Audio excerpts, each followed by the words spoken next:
Hey everyone, and welcome to Novel With Me, the series which takes you on a writing journey from start to finish.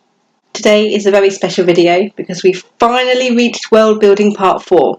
I know, we made it. I know you've all been waiting. Very patiently, I might add. Well done. In today's video, we're going to be talking about architecture, fauna and flora, and language. And then we're done. I promise, something totally new next week. We've covered the world and the country surrounding it, but now we're going to dig right down into the setting, into the city or town or village where your story starts. Or at least build on what it looks like. What's the aesthetic? So we're going to start with architecture. No, not every fantasy world has to be reminiscent of medieval England. There are other time periods after all. People seem to forget that. Of course, the first step is to look into our own world for inspiration. There is no end to the style and types of buildings in the world. You've got hundreds and thousands of years worth of history, and you could get inspired from any one of them, mesh them together into your very own world if that's what you choose. Of course, each type of architecture is inspired by the geographical location, the availability and types of materials at the time, and the culture from which it stems. Everything in world building affects everything else. Depending on where you are geographically, the first thing you're going to want to look at is what type of materials are available for you and your people in your world to build with. If you're in a more mountainous region, obviously you're going to be looking at things like stone. If you're deep in a forest somewhere, wood's going to be your first bet. Building materials aren't going to be much of an issue, of course, if you have a very reliable transport system already thought up and in place in your world. You could just think one up right now if you really wanted to. But then you need to think of facts like the rich are going to be using slightly more sturdy materials, durable materials than the poor would be. Once you've thought about what materials you're going to use, the next step is to think about the architecture, what the building looks like. Now, you can do this the pants away and just decide on what they look like on the outside, or you could go the more planner architectural route, to something that I'm going to be talking about in today's video. Build for climate is the most obvious thing to think of if you're going to try and build a realistic world and a realistic setting, especially if you spend a lot of time in that setting. Buildings were primarily designed to keep warm or cool or dry, depending on where in the world and the type of weather that area had at the time. Now, there are a lot of architectural ways to achieve these, and I'm not going to mention all of them. That's what research is for. But I am going to list a few of the more interesting and probably the more well-known or well-used ones. Smaller surface areas, building underground or using insulation is used to keep a place warm. Towers, clustered buildings and large windows are used to keep places cool. High foundations and doorways are useful in areas with a lot of water or who are prone to flooding. Sloped roofs allow snow and rain to fall off so they don't gather and break the roof. Flat roofs are more in the norm for places that don't see a lot of rain, like the desert, for example. And what about dealing with environmental disasters? If you have a lot of earthquakes or something in your area, it's a lot more feasible and easier to build with wood than it is stone, because wood is more flexible yet more likely to survive a rough shaking ground, and it's a lot easier to rebuild with. A culture who holds tradition as one of its most important values isn't likely to stray very far from the original designs of the country.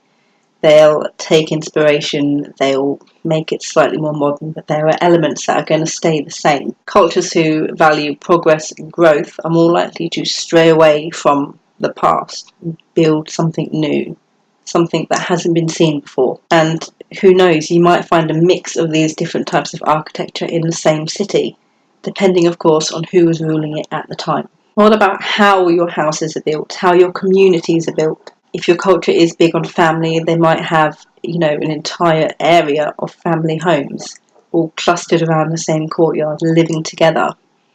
The houses might be bigger to accommodate many different generations living in the same house, because that's the norm. Does your culture build its own homes, like the Vikings did? Is it the societal norm to buy and sell houses? And how do the rich versus the poor people live? Not even the poor people, the common people. Most upscale buildings were inspired by the more common ones, just with a few embellishments, made a little bit bigger and with more durable material, rather than the other way around, because the commoners wouldn't have been able to afford such grandeur, I suppose, to put onto their own buildings. And don't forget that architecture also serves to solve issues with housing and space within a city. If you've got a large influx of people and no space to put them, the most obvious thing would be to build up. You'll have the same amount of people crammed into one single space but take up less room. That's why tower blocks were invented. The thing with architecture, unlike most of the things we've spoken about already today, is that it's constantly changing. You could have multiple different architectures in one city. It just depends on who's building it.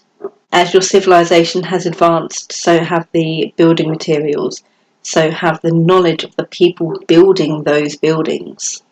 The builders. I don't know why I didn't just say the builders. You might have old buildings which have been rebuilt or renovated with new ideas and new materials. Or builders could have been inspired by another culture and influenced the style and creativity they have there. After all, when one culture invades another, it brings its own culture with it.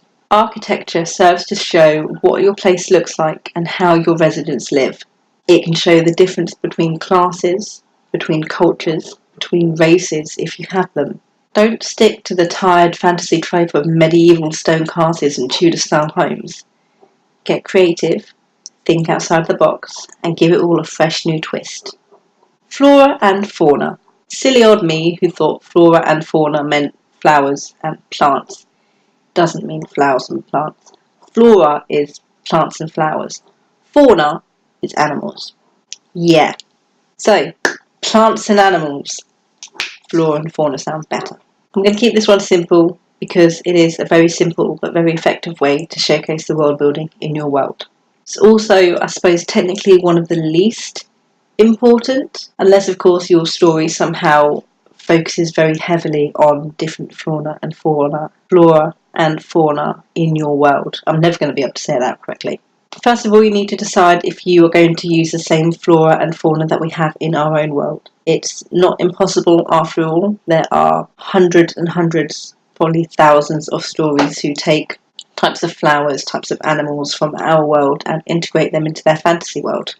It's probably the easiest thing to do. Only the really, really dedicated are going to want to sit there and not only create their own world, but create their own flowers and create their own animals.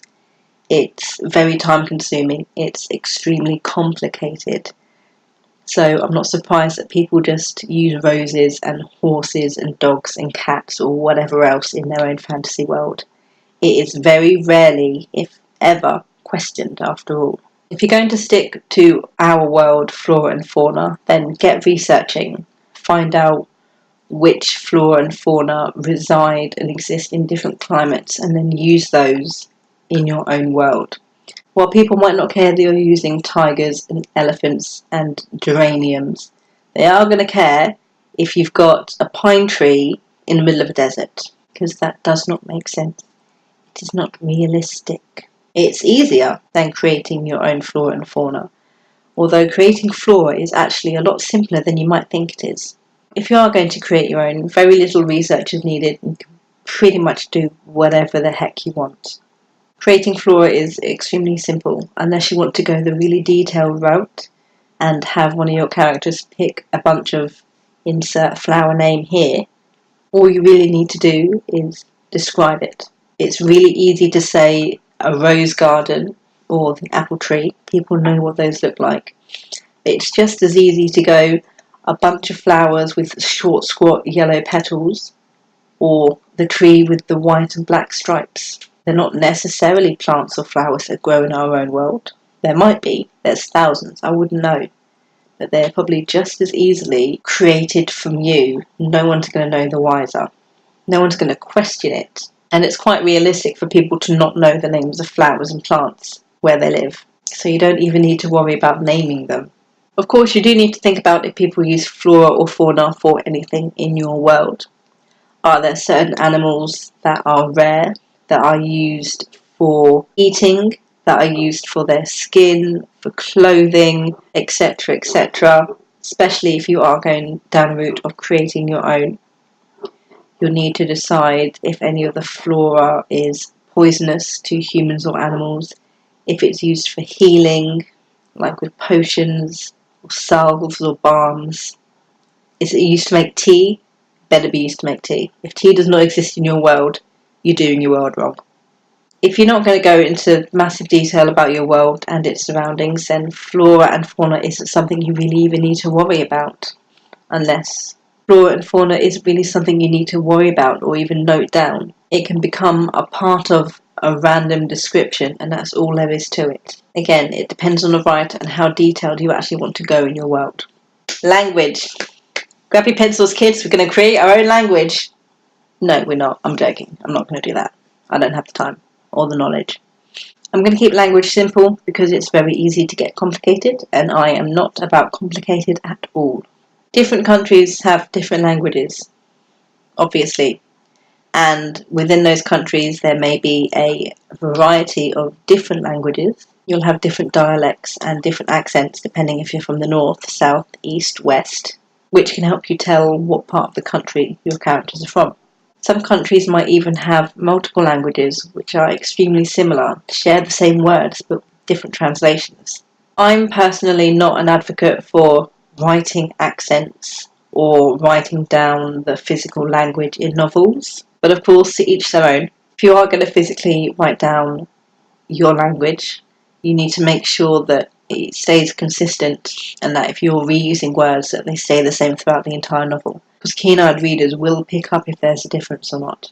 What I do when writing any accent or language in my books is just to state that they are speaking in a certain accent or they are speaking in a certain language. Either my characters will understand or they won't understand. If I feel like it, I'll have someone else provide a translation. The easiest thing to do with languages, especially ones that you're making up, is to describe what they sound like. This will help your readers get an idea of what the language sounds like. Is it a fast language? Do they pronounce their consonants softly or harshly? Does it sound romantic, slurred, musical, flat or smooth? Do they curl their tongues around letters, use long words or short words? The best thing to do is to listen to people speak in another language, figure out how they sound to you, and use those descriptors to help pick out what your language wants to sound like, what you want your language to sound like, because the language can't sound like what it wants to sound like. Do your countries speak multiple languages? Some countries have various languages with the same base alphabet, but they sound different, like Cantonese and Mandarin. What about the languages that no longer exist? And don't forget about the written word. Does your country use letters, like in England, or characters, like in Japan? Do they use runes or symbols or pictures like hieroglyphs? Completely up to you. And don't forget about slang. Teenagers love the slang. And if you're writing a YA, you're going to have teenagers, so you can't forget about the slang. Every single language, every single country will have some sort of slang. And it's a great way to differentiate the cultures, because the cultures will have different words for different things, especially if those cultures speak the same language that have morphed and evolved over time. Just think of the great English debate between England, America and Australia. These elements of world building play an important role in realising your world and making it as realistic as possible. But they're also the simplest ones to create and the simplest ones to implement within your world and your descriptions. You can simply describe what the outside of a building looks like, describe what a flower looks like, describe how the language sounds, and you don't need to do any more work than that, because already that is in-depth world building. It still paints a realistic picture. Now, I know I've gone a lot into world building, but some people don't realise it's a lot more than just dumping cities on a map and naming them. There's a lot of intricate detail and logic that goes into world building, especially to make it as realistic and immersive as possible. You don't want your reader to question anything, and the best way to do that is to research and design as much as you possibly can, so you don't give them a reason to. But then again, every writer is different. You don't need to go into massive detail about every single aspect that we've discussed over the past 4 weeks. Not at all. You only really need to use what matters or what's important to your plot. You can just focus on your city and not worry about what's beyond the gate unless you really need to. You don't need to delve into politics as if it doesn't have any use in your plot. The elements that you do need, however, make sure you do them justice. I realise that I haven't spoken about races in world building. We all know the big fantasy four of elves, orcs, dwarves and humans, so for me to delve into them, really, for me, is pretty pointless. All I want to say is just think outside the box. Give them a fresh twist. Don't fall into the fantastical stereotypes that all of these fantasy races often fall into. Research, bring some new races into it. Search other cultures, other countries for different mythological creatures or fantasy creatures in theirs and use them to inspire some in your own. Add diversity. This is a fantasy world where anything is possible. People living in warmer climates will naturally have darker skin than people who don't, so it's unrealistic to forget about them altogether. Be mindful about how you describe different ethnicities, especially if you're using our own culture to inspire one of yours. The most important thing to remember when you're world building is to have fun. You're creating a brand new world. There's a lot of research involved, so try to enjoy the creative stuff as much as you can once the boring, but necessary, logical bits are out the way. In the description box below is a brilliantly detailed post about architecture, and just a basics blog post which references everything I've spoken about today, and a writing worksheet for you to use to jot down all of your ideas. Novel With Me returns next week, where we'll be talking about the infamous magic system. Thanks for watching, and I'll see you next time. Good thoughts and happy writing!